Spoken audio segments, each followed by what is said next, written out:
wanted to just do a quick tour of this kind of mess of compost bins. I use free sharing websites like Gumtree, FreeCycle, Waste Nothing, Facebook kind of marketplace to pick up these bins. So what I've got 5 of these black wall tumblers. I think they're about 220 litres.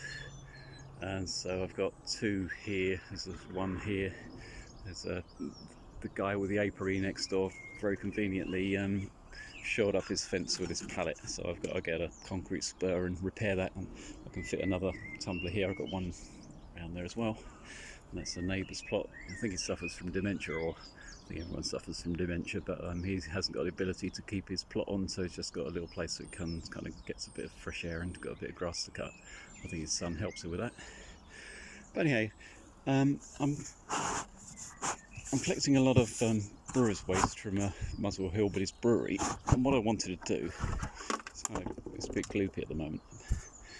There you go. It just probably needs turning, but it's basically 50% wood chip, 50% spent grain, and a mix of leaf mould and paper in there as well. But what I've noticed with these bins, there's holes on the sides for sort of drainage, I guess, or air. But I've noticed that some rodent of some description has taken a shine to enlarging that one there, and you can see there's a bit of spent grain on the ground around it. I've got some little what you call them, soffit vents on order. They're like stainless steel and they've got barbs on it. I'm going to enlarge the holes to 35mm and then snap them in, and then hopefully that'll kind of stop him from gnawing away at that. But problem is, because they've got these holes in it and the spent grain's quite small, when you spin it round, or when you tumble it, it's kind of basically like a sort of pepper shaker, so it just shakes out all the grain and then you've got to sweep it up. So I haven't really been turning these ones, so they've just been like a kind of conventional bin at the moment. But there you go.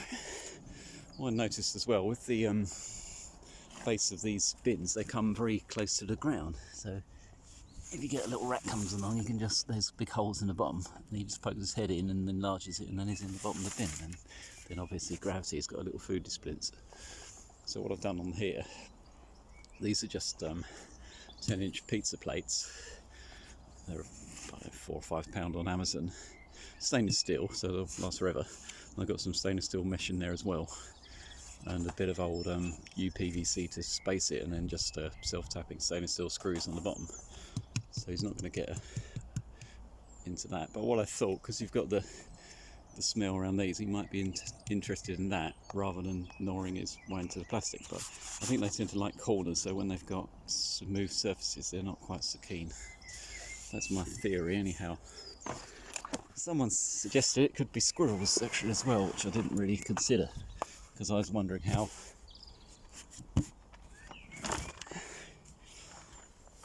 Yeah, you can see, look, it just falls out the sides. It's stupid. But I can't see how a rat can get up that and reach across, because that's, you can kind of see that's the span of my hand to the bottom there, so that's a good 14-15 inches, and that's about 7 inches across. So I guess it must be squirrels. So there's 2 of those. What I do is I keep shredded paper, kind of autumn leaves when I collect those. I shred those, shredded corrugated cardboard, office paper for a paper shredder, bills, that kind of thing there. Watering can for nitrogen to add to those. And then I've got these 3 of these 330 litre compost bins. This is the oldest one. I tend to put a layer of wood, shredded paper on top. This must be about 3-4 weeks old. So it's getting quite nice now. And there's already, I noticed, quite a few worms in there as well. There's kind of vegetable scraps I collect from a local farmer's market. I get maybe 35-40 litres of probably perfectly edible food from that. But I've added some charcoal to this as well. I tend to leave the charcoal quite big. You can actually break it up. And that's nice and warm actually, that's kind of nice. But what I've noticed, it really works as a kind of filter. It stops any odours. That's nice, that's warm. I've got a thermometer, I haven't got it on this one though. It's probably about 40 degrees or something like that. It's not desperately hot, but it's not smelly. It's quite good. So to rodent proof this, I've got 10mm welded wire mesh underneath on these plastic pallets. So they're about 6 inches deep. And what I've noticed, in that decaying wood chip there's lots of soil life, lots of microbes and worms. And with a compost bin it's always suggested to have it in contact with the ground, because then obviously you're getting that life going up into the bins and helping you with the composting process. But because this is on clay, it's quite boggy. I've actually got you can't see it, but this is crazy deep.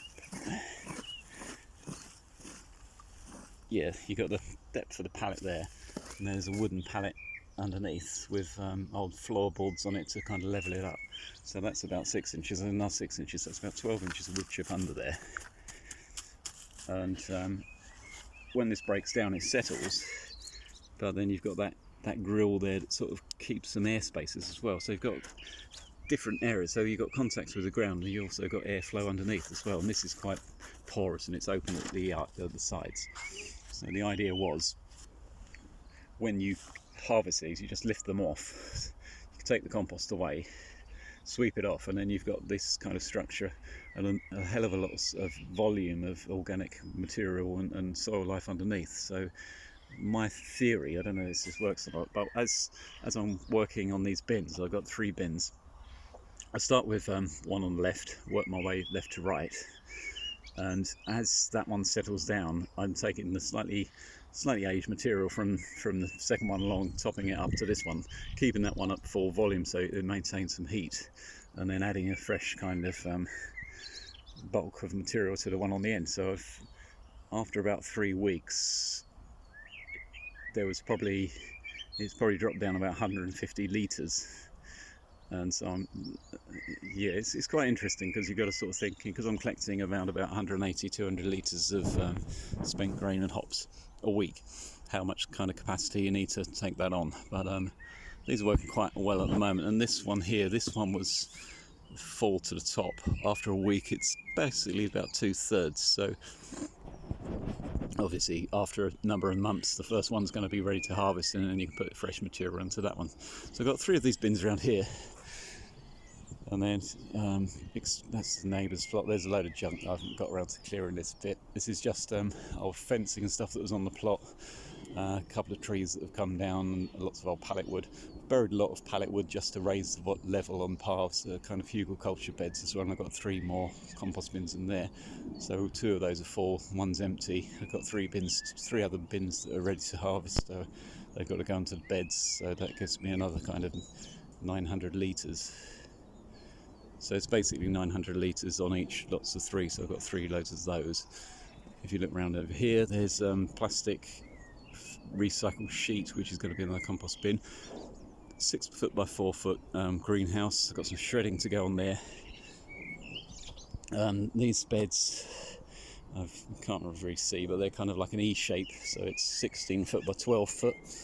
2 little paths going in there, 18 inches wide, so you've got access without treading on any of the soil.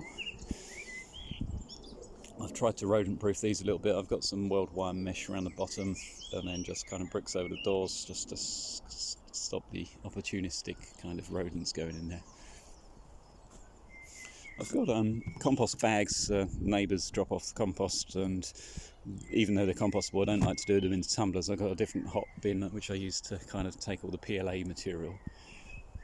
A number of these 30 litre curbside caddies. So the idea is a couple of people that help me on the plot, they've got a couple, they drop them off when they're full, take a couple of empties, or alternatively on the farmers market on Sundays I'll take 4 of those and fill it up with their kids' waste food, which is basically oven chips, fish fingers, and either peas or beans. It's not exactly a hugely balanced diet. But these are all on Gumtree, I think. I think one evening I got about 15 different compost bins. I try and keep them the same, because otherwise if you lose a lid in a storm, it's a bit of a pain trying to match up which one's which. I've had so many bins. I've set some up at a couple of community gardens, Westbury Banks, the Newington Open Green, I think it is, and friends got 3 bins there, and another plot holder's got another 3 compost bins. I'm trying to encourage people to compost. I'm setting something up at Stroud Green School as well, which should be quite interesting. They're quite good. They've got a sort of garden gurus group of students and a eco club. And then there's Hornsey School for Girls, which I've set up, trying to set up a community garden there as well. This is Muswell Hill. There's a kind of little brook that runs down the side of this.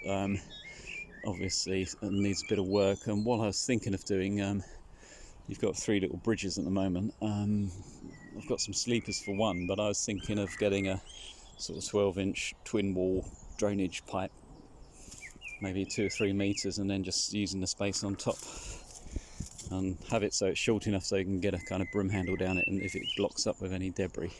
This is old oak pallet wood, quite nice. It's not fixed down or anything. I just did that to get wheelbarrow access. I don't know why it's got a plastic liner, because obviously it's just retaining moisture and you want it to drain. But that flows down here, down the side of the apiary, and there's a kind of pond, but it just needs work. And it's just a clay puddled sort of pond, so it's a natural pond. It's quite pleasant though. And there's a lot of leaf mould in there, which probably go in compost bins at one point. So, continuing the tour.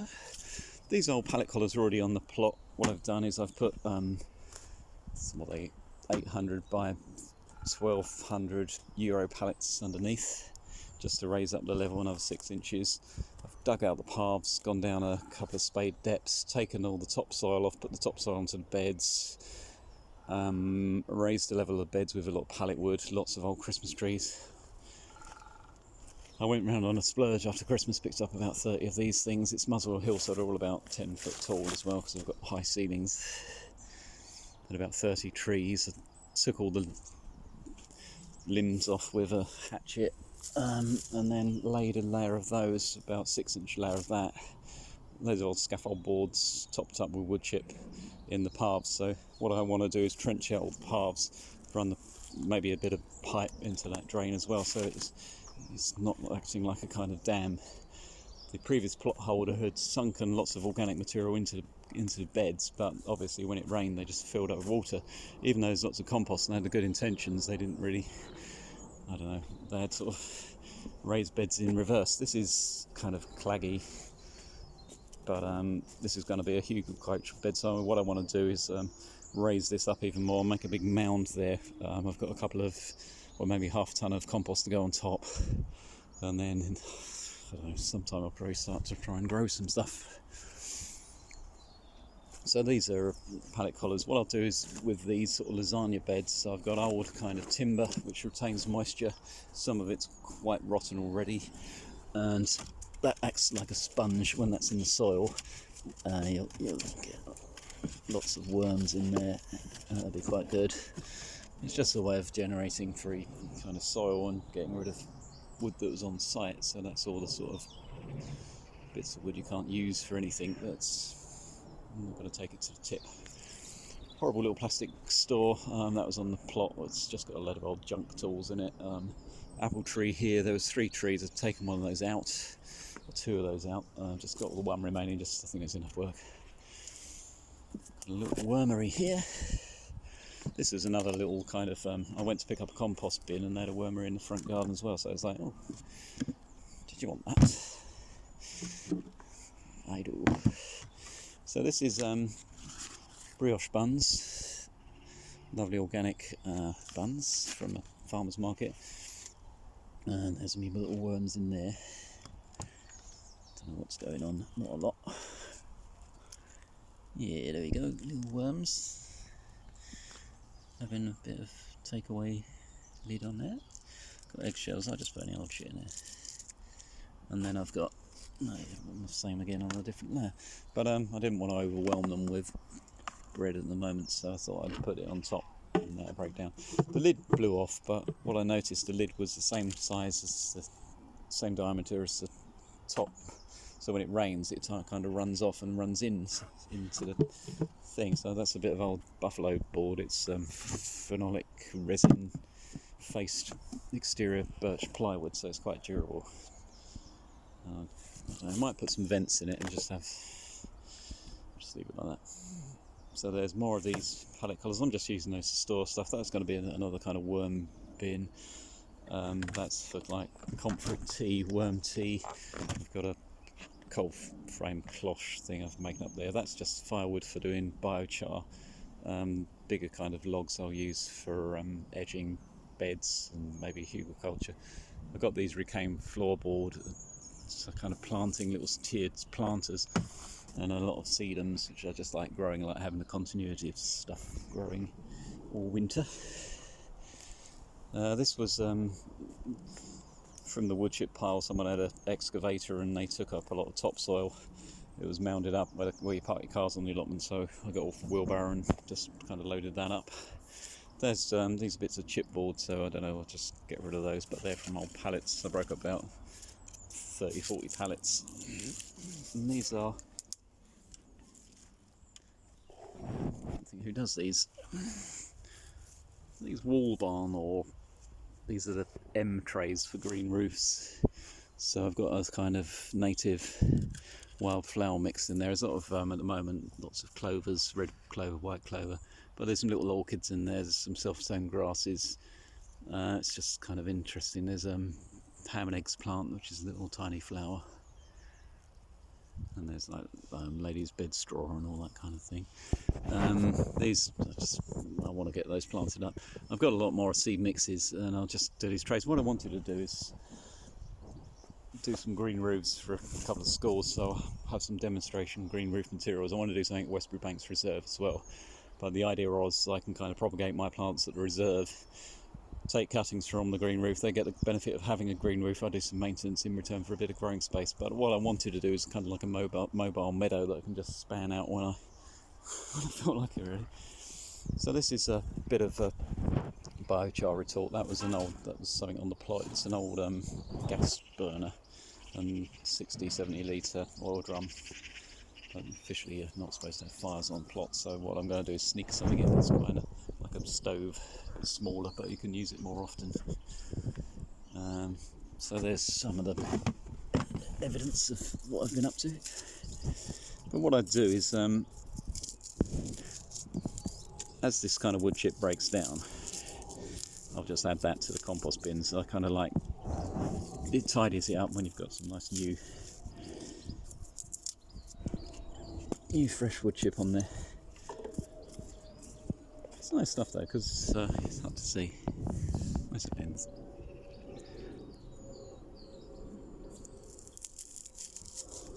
It's really like a foam, quite sort of foamy. It's so light because all the liquid's all been driven out and all the off-gassed. So you're just left with sort of cell walls. But what I have noticed is once it goes in a compost bin, it's quite a good bulking agent. It adds a bit of structure, and it's also got a massive surface area for microbes, so you can kind of pre-charge that, and then it really helps in the soil. But what I thought, if you've got 330 litres of compost, if you put that on a bed, after a couple of years it's basically gone down to nothing. If you've got some biochar in there, that's going to stay around, so maybe 10% biochar is actually building soil, rather than just kind of trying to maintain the level of fertility when you're sort of kind of harvesting crops and you're losing all that all the time. So that's, you can see you can almost sort of see light out the other end. It's so kind of porous. It won't focus. Not going to focus. Yeah, it's nice stuff. This is just scaffold boards, and it's got a slight iridescence. It's amazing, really. That's fun. This was an old cowling from Cooley hat from work, and that's a bit of stainless steel, so I thought I'd play around with that. It's my recycling. I've got compost bags in there. Rubbish, American version rubbish, and then recycling on there. These are sort of that was reclaimed hardwood, oak flooring. I've made some sort of potting benches. They're kind of double up as greenhouse staging, and I've got those tables from work. I've got about 10 of them. An instant kind of potting bench. I thought sometimes it's nice just to have something at waist height you can kind of garden without breaking your back. But these are just mixed sedums. They're really lovely. These are like cedar maker, a little miniature version, and that's Cape Blanco because they're sort of silvery dusting. They're nice when they flower. They're good for pollinators and terrific for green roofs, low maintenance, kind of arid conditions. So I sell those at the market, propagate from them, and enjoy having them as well, which is the main thing. Beautiful. So then that's kind of kindling stoves. That's fly screens, doors from a little cold frame I'm going to set up. That was reclaimed material. I've raised this path, all the wood chip here. There's a little kind of culvert there that needs digging out. I've got the same, there you go, there's the Euro pallet at the bottom. I don't know what I'm going to do with these, but I've got to rejig this. That's a bit of 600mm twin wall drainage pipe, and after sort of looking at the Rydan compost bins, I was a bit inspired to do something similar or just kind of experiment. I thought this stuff it's not cheap. I think that was about 70 quid for that. It's about 2 meters long, or metre and I don't know, 1.5 2 meters. So the idea is I'm going to put a bit of recycled HD high density polyethylene on there, 12mm thick, route a little rebate so it lips over to that, get a plate cut or fix some kind of bearings on there. So I've got a 25mm shaft that runs through it, maybe a bit of iron gas pipe or something like that, weld some paddles on there, so maybe 3 sort of slightly staggered along, maybe 4 sets of 3, then gear it down with some motorcycle sprockets on here, have a kind of hand crank. So I'm trying to go down for about 5-to-1 just to move that through. The level of the compost to be up here, it won't be completely full, maybe just over halfway, but I kind of worked it out. It's about 300 litres or something like that. And the idea is you'll fill it up from the top, compost goes in, give it a turn, gravity will sort of level out the level in there. You mix wood chip in there, and I was thinking of it's basically food waste, so it's the stuff that you've got pathogens on there. You want to build up the heat on it. Give it a couple of weeks so it goes through this pre-composting process, and then you can add it to a normal tumbler. But what I want to do is I'm trying to experiment, and once I've got something I'm happy with, there's a local nature reserve, and I want to have some demonstration composting as well. And this is all like an example of in-vessel composting as well, so it's kind of something else you could give people the option of thinking about. That was going to be like an air pipe in one of my compost bins. It's old Coir pond kind of pipe, 68mm or something like that. And I've drilled 25, 30mm, I think there's 35mm holes in there, hundreds of them. And I was thinking of some sort of nylon sock or something just to stop it blocking up, but still having some sort of air spaces. So I've got more of these pallets here. I wanted to run a pipe underneath, have an elbow, have it coming up inside 1 metre long, so you've got that sort of additional aeration. So these are just that's basically the spent grain. So I've done layers of spent grain. Basically it's about 3 spadefuls of grain, 3 spadefuls of wood chip, and it's the aged sort of wood chip. It's about 1 year old, so it's not super woody. It's got quite a lot of worms and mould, and it's a bit like a sort of foresty, flory sort of feeling about it. Reclaimed slabs, that's a little space I set aside so you can sort of use a stove to kind of fires on it or whatever. Yeah, it's just very much a work in progress, but I can't really think. It's just before Christmas really when I took the plot on, and yeah, well, it's probably about October, I guess. but it was pretty awful, and it was really wet, so that's why these parks are about a foot higher now. There you go. This is PLA, I think it's PLA compostable cups, pizza boxes, utensils, little tiny bit of food waste in there, but I've got to run that through a petrol shredder, and then I've got a hot bin to process the rest of it. Well, that's all for now. Hopefully next time I post a video it's going to look a little bit greener and a little bit more presentable.